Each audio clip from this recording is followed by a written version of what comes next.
Welcome to Masters of Self University podcast, your highest source of sacred truths and universal wisdom.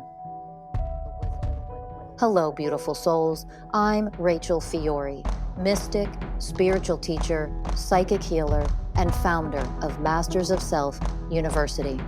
Join our journey of soul transformation as we deep dive into this latest episode.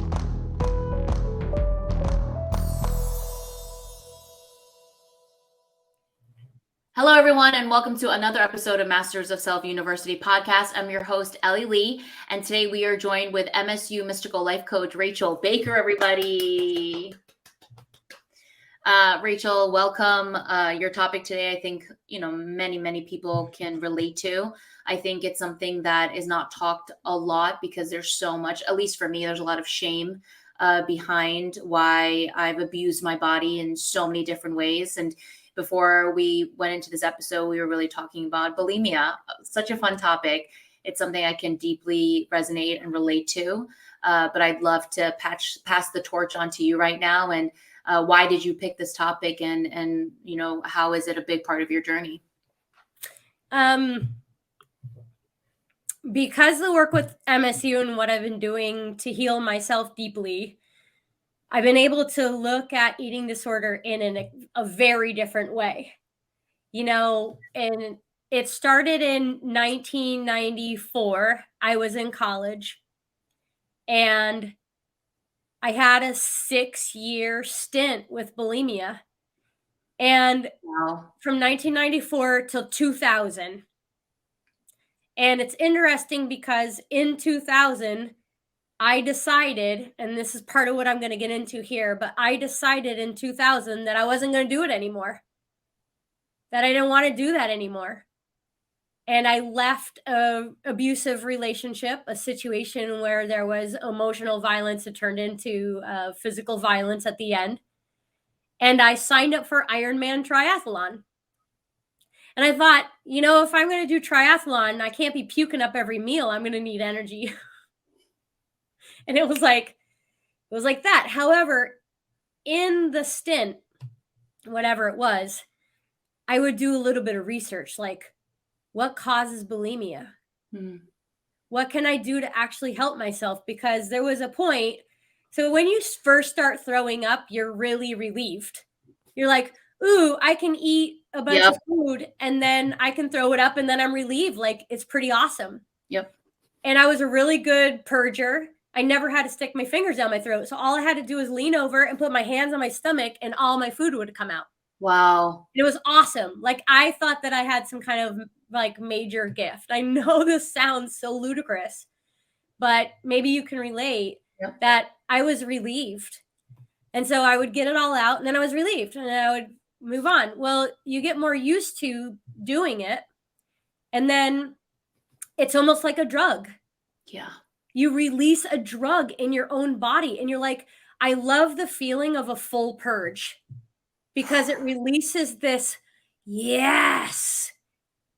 I never smoked weed. I never did recreational drugs. I was a good girl. And this is the first time I'd ever felt like what drugs might feel like in my body. And so I was really, it's not that you're addicted to just the eating. You're also addicted to getting it out of you. Yeah. Okay. Yep. And that's where MSU has helped me the most understand why I was doing it. Yeah. Oh my God.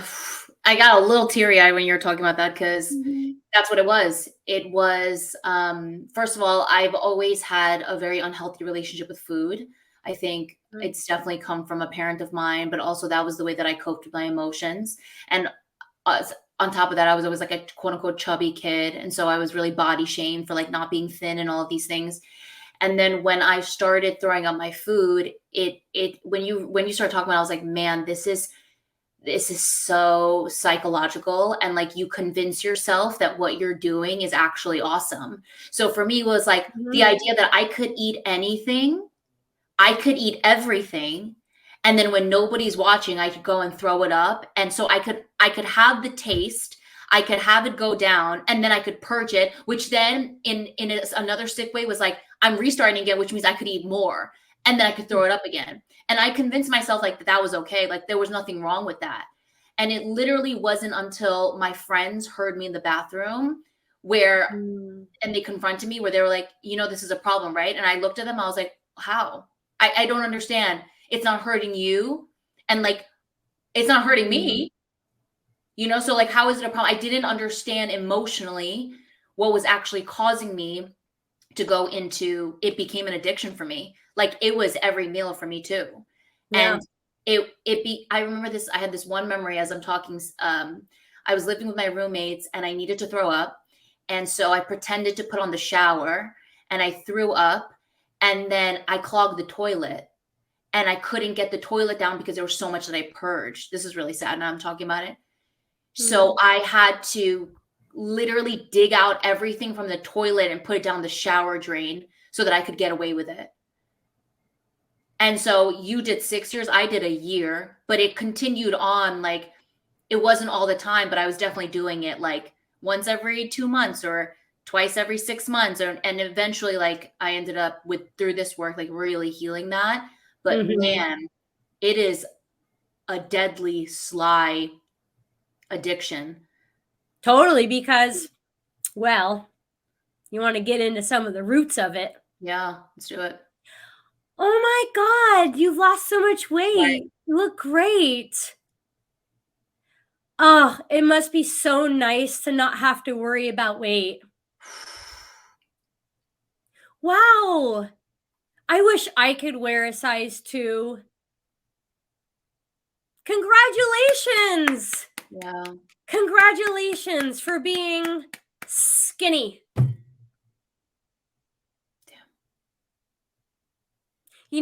It's funny. The most important muscles in your whole body, honey, are the ones that push you away from the table. Are you sure you want to eat that? Once on the lips, forever on the hips. Yep. So all of the things that we say in jest really hurt and are very confusing and can lead a human being to believe that they're not good enough. They're not worthy enough. Yep. They're not going to be sexually attracting a mate. If you are anything other than the polished, airbrushed model, you can forget about it. And it's so damaging. So damaging. There's so many body shaming things that we say. I'm going to spoil myself tonight with a cookie. Yep. What the hell was that? Yeah. I don't know how you can eat that. And yeah. So many things. And so through that journey, I really recognized the innocent comments, how gnarly they were and how lonely I felt. Yeah. Yep. And then the loneliness gets worse and worse and worse because you start pushing people away because all you really want to do is go eat a pint of ice cream and then throw it up. That's your best friend. Yeah. Yes. So alone. Yeah. In Korean culture, it is not acceptable to be anything but thin. Like there's even this saying where like, if you hold up your hand as a fist and if your face is the size of that fist, that's beauty. And so for me, yeah, right. Yeah. I'm like, okay, well, my head can eat my fist. So, and so for me growing up, being a chubby kid, all I ever heard was like, I remember this one time, like I came home from a trip and I was like 7 and my dad's like, man, you got whiter. And it was like every time I would go eat something, they'd be like, oh, you really need to eat that? Like, didn't you just eat a lot? Oh, there's Ellie, she's going to eat it all up. She's like the human garbage can. That was like the ongoing joke, right? Or like I remember in tennis, like my grandfather picked me up and he watched me. He was like, the reason why you're not good at tennis is because you're too chubby to run. So it was like constant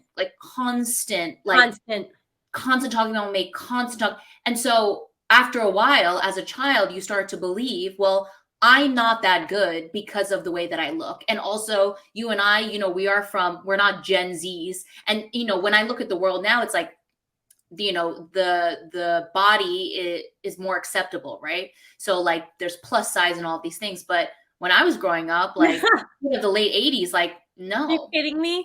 Yeah, it was like the more anorexic you looked, the more attractive you are. And so growing up, knowing that I wasn't what they wanted me to be, like the body shaming, and imagine like how much that's trapping inside of us. So we're getting it from the external, but we're also getting it from society. It's in the internal language, and I really want to address this. The inner critic, the inner judge, the reason that she's doing this to herself, right? Yeah. Because I won't be lovable if. Yep. They won't love me. They won't take care of me. No one's going to take care of me if I don't fit the mold that they are willing to take care of. And that's what we're teaching people when we do things like that. Mm-hmm. It's the inner pain. And when we go inside, we find that judge, we find that critic, and she's nasty.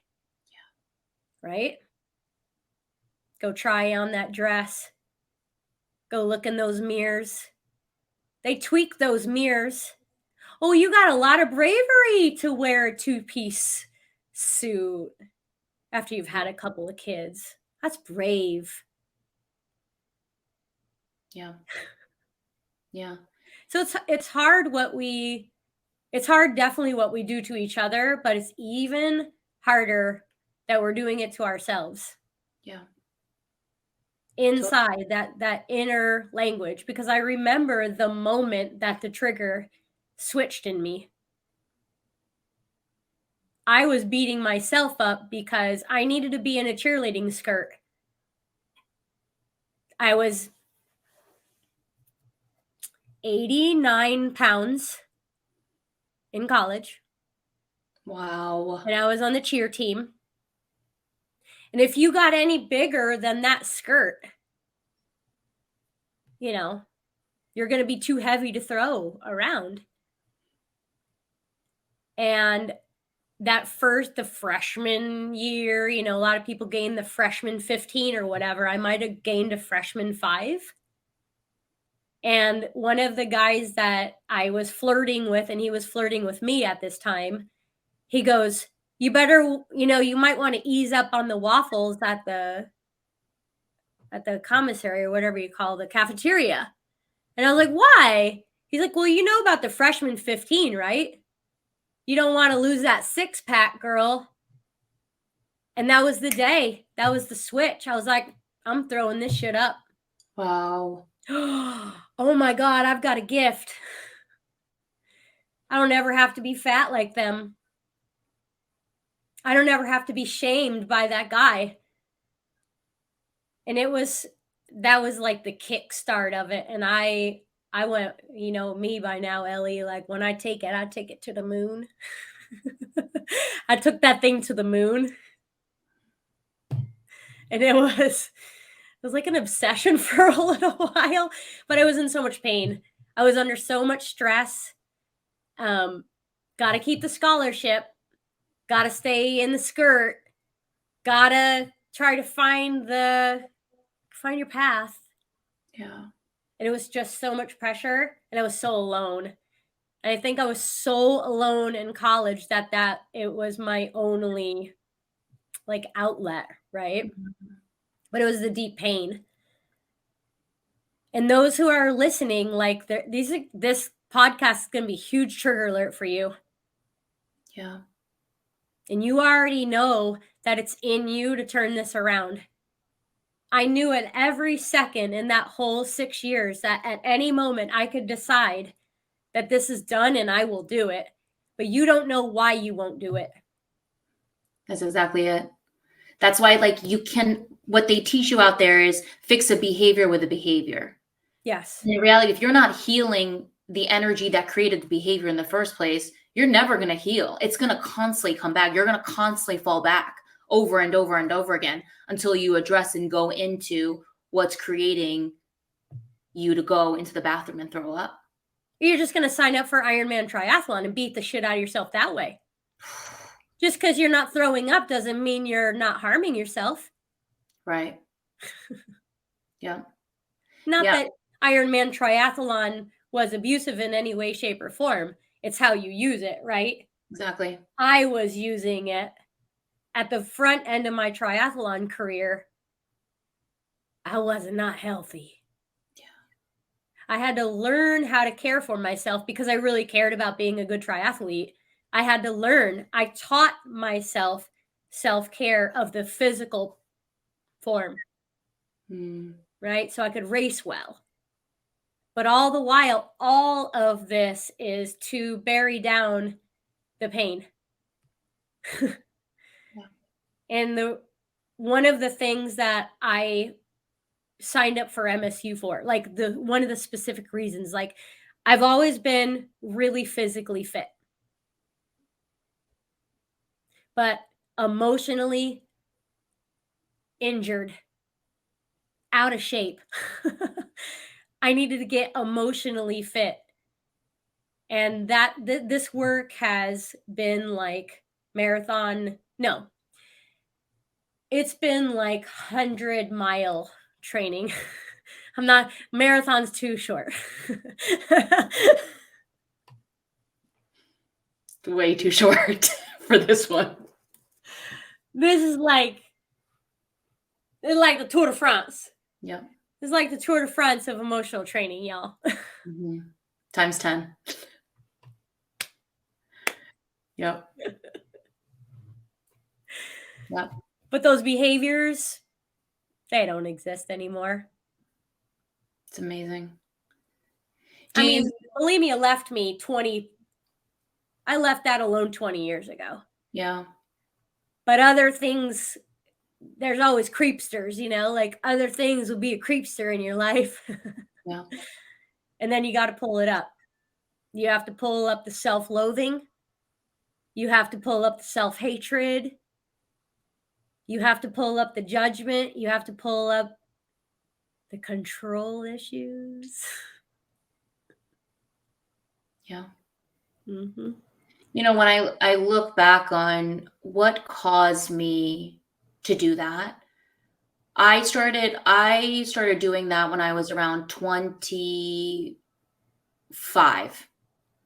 So, and that was a year after I moved out of my parents' house. I grew up like extremely enmeshed.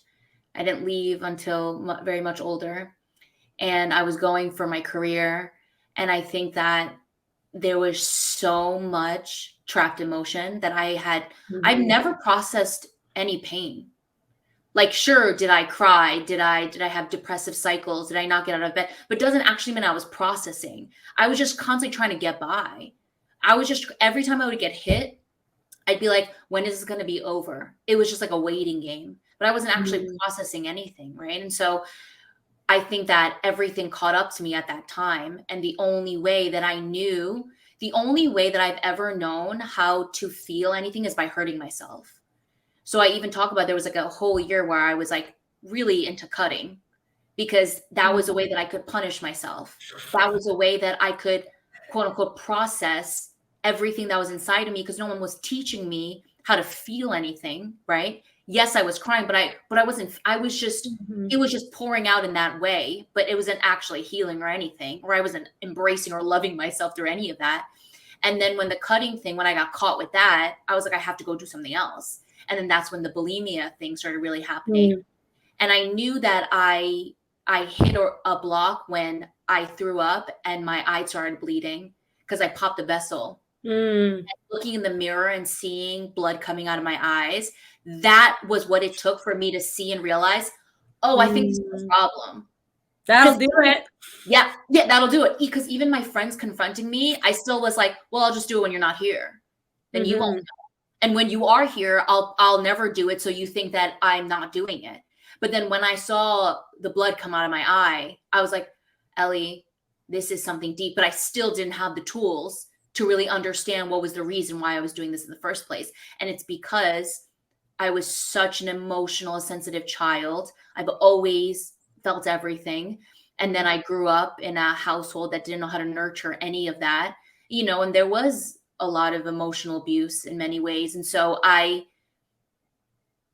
had to have all these outlets to help me get by. And even now, I talk about my journey of getting off antidepressants. It's been 3 months and I've been on them for 19 Mm. years. And so I find myself now eating way more than I did previously, because now that Pandora's box is like fully open, I'm like, there's so much anxiety, there's so much fear and Mm. panic that's been unleashed. And so I'm really looking at my relationship with food for the first time, and there is a lot of pain there.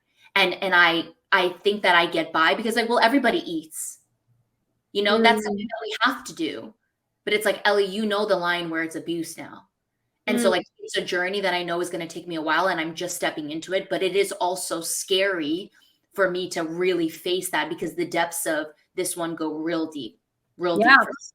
But we have to remember, and one of the things that I do with clients is I have them write down their relationship with food. Mm-hmm. What is your actual relationship? Because you can talk about your relationship with money. Food can be this life-giving, Yeah. body honoring, beautiful experience. And it can also be something else that's not healthy and not honoring your body. Money is the same exact way. Like, these are energies that we're working with. Yeah. And when we have the energy shifted by certain belief systems or certain comments or certain ways of looking at things, unless we go in there and find out where it is and shift it back, you're going to continue doing something. You're not going to look at food and bless it before it goes in you. That's right. And you're not going to treat your body like the amazing vessel that it is. You're going to try to hurt it. No. No, little one. I'll never treat you like that ever again. I love you too much. And because I love you, I'm not putting that in you. Mm-hmm. Uh-uh. Yeah. Any of my kids?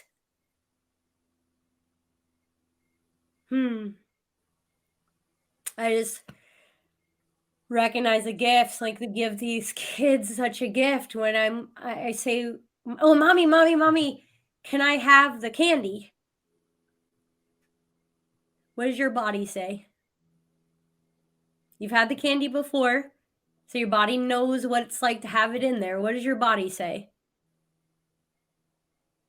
Ah, my body says it doesn't want it, but it tastes so good. Mm-hmm. How do you feel after you eat it? Yeah. Not good? Okay. Well, I'm going to give you a few minutes to make the choice for yourself. Yeah. And it takes away this food's bad. Get away from the table. Don't eat sugar. Go on a crash diet. Don't eat that. You'll get fat. Yeah. No, it doesn't exist in our house. Yeah, that's beautiful. I've never seen food as something nourishing for the body. I've always seen food as a way to deal with what I'm feeling. Or an enemy. Ooh, all food does is make you fat. All food doesn't make you sick. Good. Wow. That's the energy that you're putting into your food, and you need food to live. So if that's the energy that you're putting into your food, what do you think that you're doing to your cells? Yeah. Right? Mm-hmm. Yeah, we treat ourselves the way that we feel inside. And I really grew up with a parent where I could feel all of their pain constantly.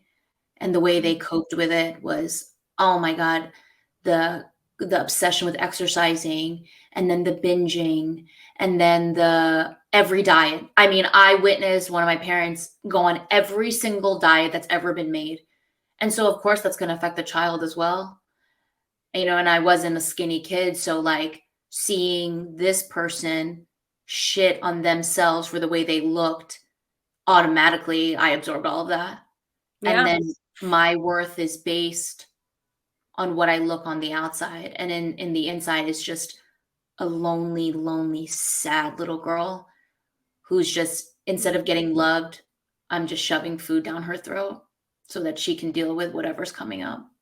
Well, you know that shoving the food down the throat shoves the shame even deeper. That's exactly it. So, and when you throw it up, you're trying to get rid of the shame. You want to get rid of the shame. You don't want to feel the shame anymore. It's yucky. It hurts you. Goes down into your lower belly and it causes a lot of constipation. Mm-hmm. You don't want that in you anymore. So you think that by taking laxatives, you think by throwing up that you're going to get rid of the shame. But you're not. It's temporary. It's temporary relief. It's a coping mechanism.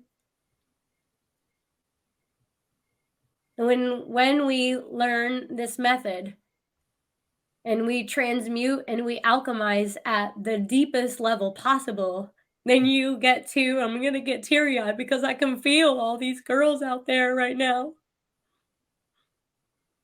on social media and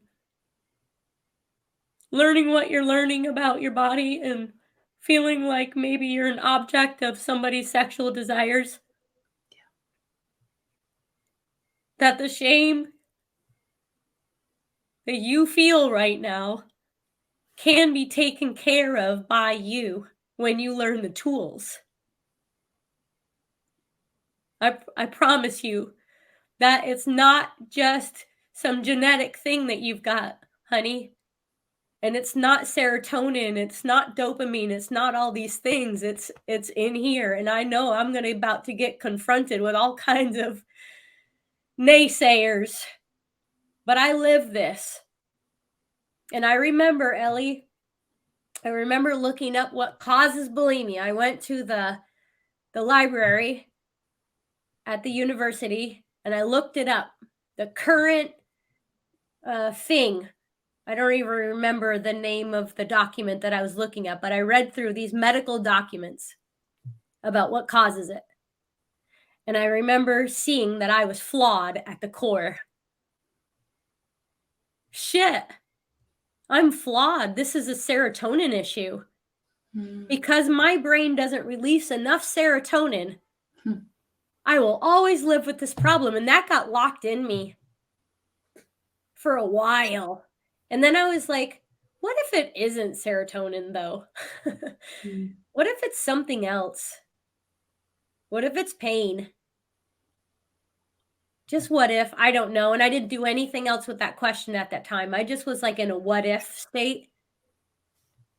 But this work and Rachel has really helped me understand where it probably was actually coming from. I was trying to throw up the shame. What a good job.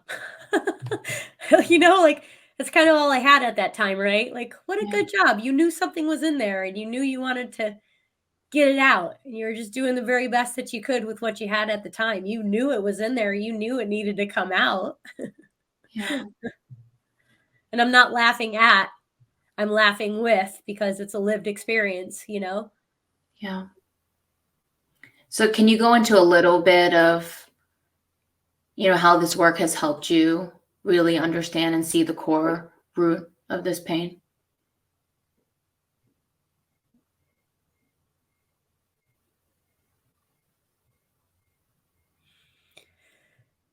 We have a lot of belief systems. We have a lot of archaic ways in which we lead our lives. And when you operate from those belief systems and you internalize that, you're creating pain. And this work has given me I remember saying it at the beginning of the certification, it gave me a permission slip. It gave me a permission slip to look at all of this stuff as programs that I run, not flaws that I have. I wasn't born to throw up every meal. I wasn't born to hate on my neighbor. I wasn't born to feel so much suffering and go through so much suffering. I wasn't born to do this. I know personally that I was born to open my heart to the world. I wasn't born to be in pain. So this work has helped me by giving me a permission slip and allowing me to detach from all these programs, to look at where they came from and to heal them inside of me. And shit, man, I have projected my stuff all over the place. I've got a lot of mountains and things to go clean up in my life. But having this tool is like a superpower. Yeah. You know?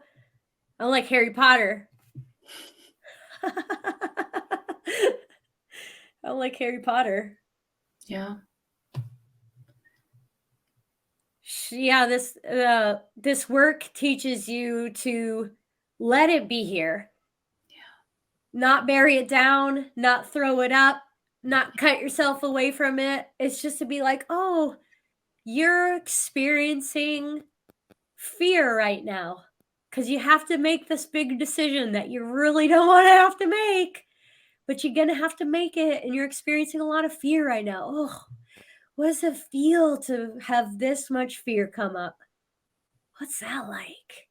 Yeah. And as the angels are watching us, they're going, she gets to experience what it feels like to be in fear right now. I want that. No, you don't. No, you don't. Hey, stay where you are.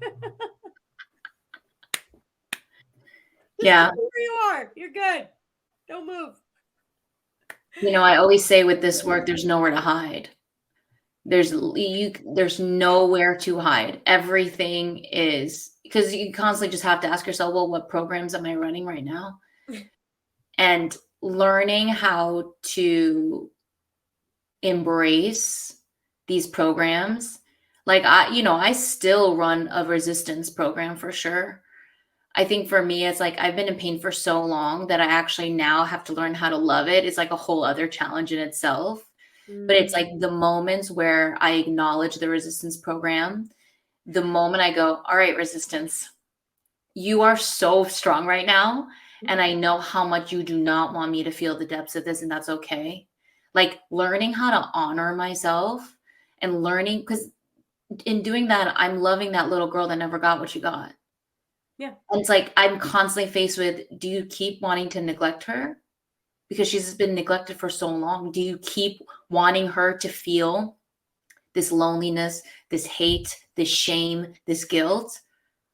Or are you just going to embrace what is here and just sit with her and just open your heart to all of this?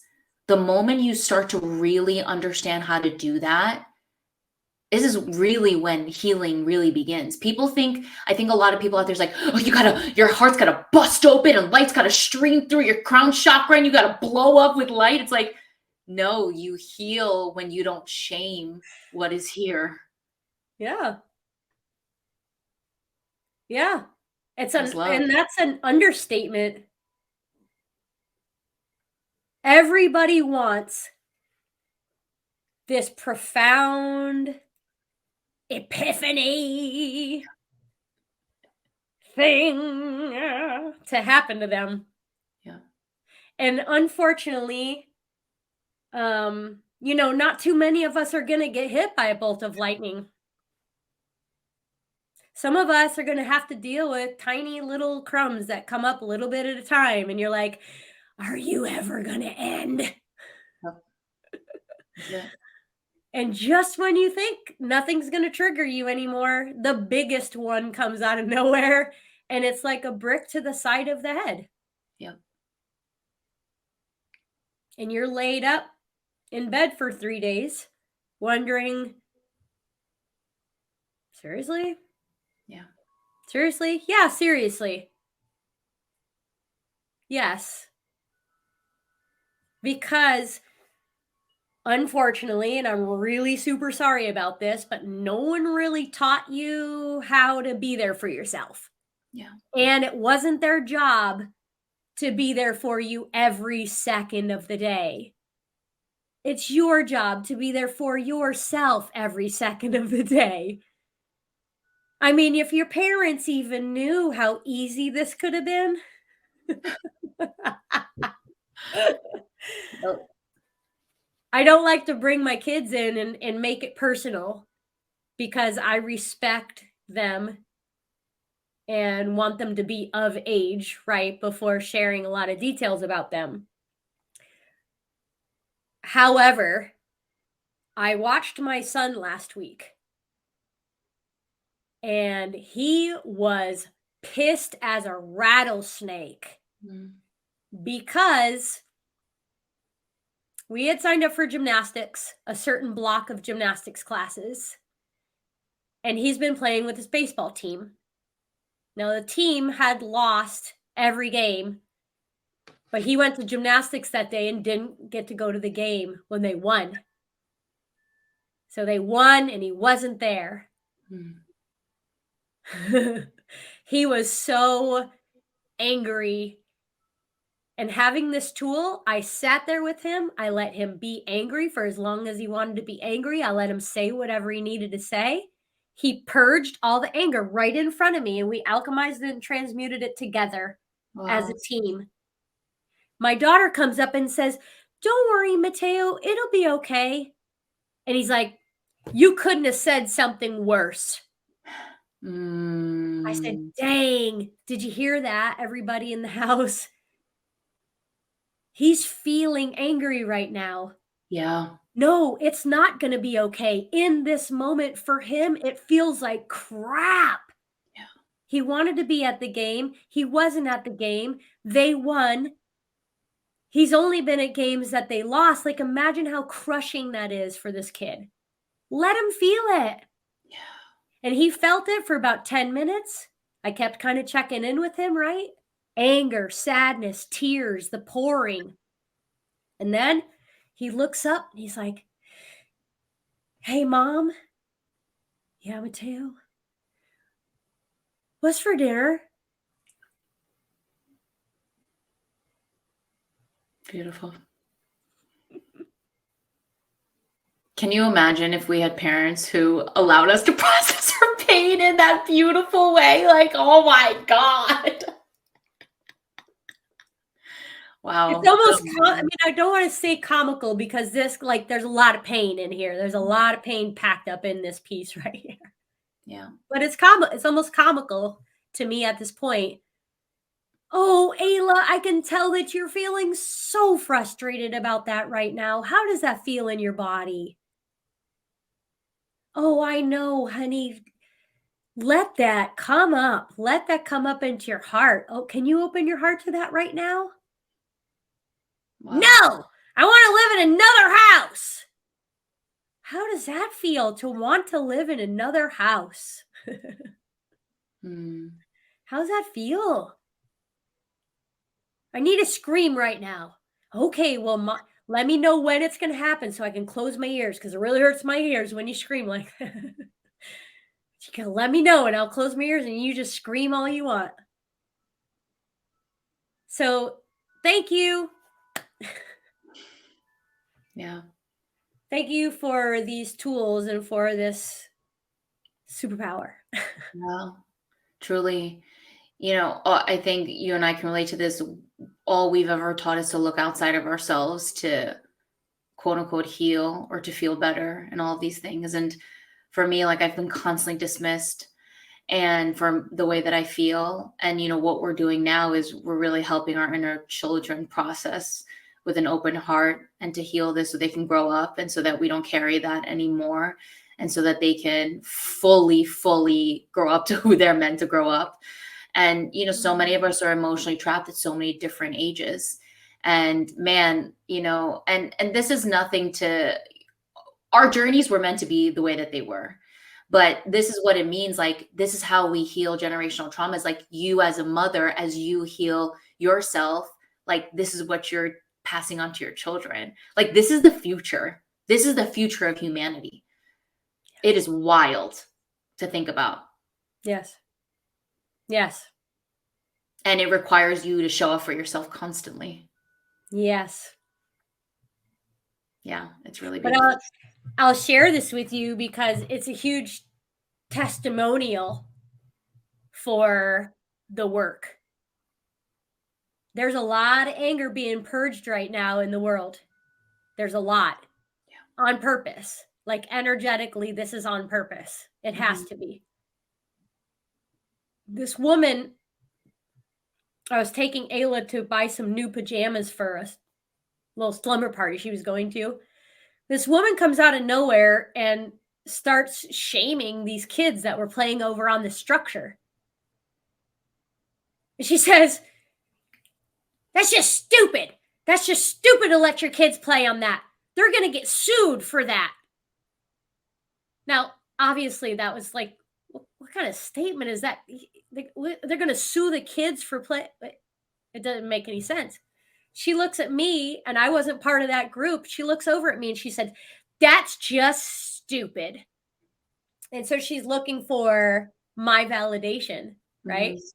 I said, you know, you would be more beneficial to keep your opinions inside of your body. And I would have never done that in the past, right? I would have done something else. And then she turns around, and is cussing legal on this podcast? I don't remember. Yes, it is. So she turns around and she goes, "Well, you're just a bitch." Wow. I said, "Oh my goodness. You have so much anger to heal in your body." And she says, "Fuck you." And she walks off. But the mom looks over at me and she was like, "Thank you so much. And doesn't that make you feel kind of sad?" And I was like, "Yeah, it kind of makes me feel kind of sad." But I didn't do the same back to her. And my daughter got to see that. Beautiful. And that's literally because of the work that I've been doing at MSU. Like, right there, I was like, okay, paid for itself. Yeah, that's it right there. Probably in the past I would have. Yeah. Who knows?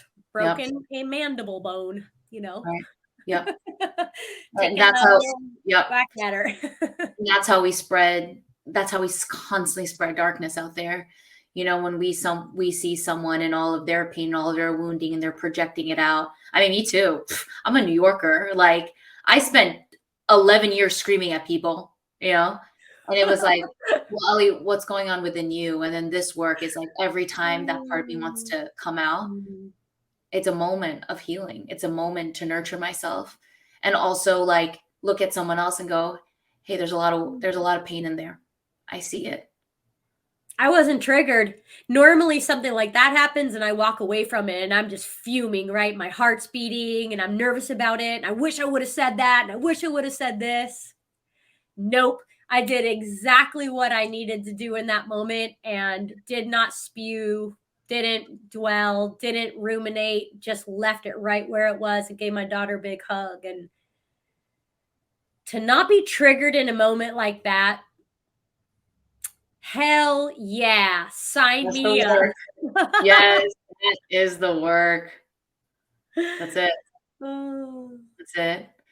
So to everyone and anybody at home who can relate to us in many different ways, this is what we teach at Master Self University. We teach you the step-by-step tools on how to go in to where this energy was first created that cause you to have these behaviors. And in this particular episode, Rachel and I being bulimic. and what caused us to abuse ourselves and to want to purge physically and emotionally, because we didn't know how to go into and learn how to love and nurture, this inner child that's in so much pain. And so this is what we teach. It is life-changing work, and it's not going to happen overnight. We are on a journey. I always say, like, I started this work at 34. Like, people look at me, they're like, you're not healed yet. I'm sorry, I have 34 years of pain. It's not going to happen over a year. It's going to be a journey, but also having patience for that, surrendering to what is. Like, I'll be on this ride as long as it takes. And judging myself and criticizing myself and shaming myself, like, that's what the work is how do you bring love to when those programs start running as you walk this path? Because this path ain't easy. They're slippery too, because somebody listening right now is like, well, I don't shame myself. I don't have shame. That's the first thing that they'll end up saying. Well, I don't have shame. It's nothing as that. Yeah. Open yourself up. Yep. I said the same thing. Open yourself up. And as long as you can be open, just to say the question, I wonder. I don't know for sure. I wonder. What might it be like if there were shame in there? Oh, I don't want to blame my parents. My parents were great parents. They did everything perfectly. There's no way that this has anything to do with that. I think it's because genetically it got passed down from generation to generation. Like, it's the affliction that I wonder if. Could you be open to? I don't know. In the event that, could it be a possibility that? And just as long as you keep yourself open to something else, a brand new something that you've never heard of before. Because I know all y'all been seduced with religion and seduced with therapy and seduced with all of these modalities and seduced with diagnosis. And yes, some of that may be the case. However, there's another side. I never saw a therapist for my bulimia. And I haven't puked in 20 years. Well, I puke when I do ayahuasca. Sure. But I haven't made myself puke because I ate a pint of ice cream in over 20 years. Yeah. And I never saw a therapist. I never took a drug. I never went to a rehab center. I never did any of that. There's another way. Yeah. Not saying it's the only way, but there's another way. Yeah. Mm-hmm. And the beautiful thing about this work is that there are so many things in our blind spots that we can't see. So, of course, in the beginning, we're like, there's no shame in there. It's like, all right, just be open. Because the deeper you go into this one, the more layers will be revealed. And it takes willingness and devotion. 1,000%. Yeah. So yeah, for anybody at home, if you want to work with Rachel, you can set up a free consultation at mastersofselfuniversity.com. Thank you so much for this really important topic, Rachel. For those of you guys at home, if you want to get Mason's Way, the 20 Universal Ways of Oneness by Rachel Fiori, you can get that on Amazon. Share, like, subscribe, pass this podcast on. We're really here to help humanity come home to themselves. And it's the first step into everything, into you. So thank you guys so much for listening. And until next time, we will see you guys then. Bye.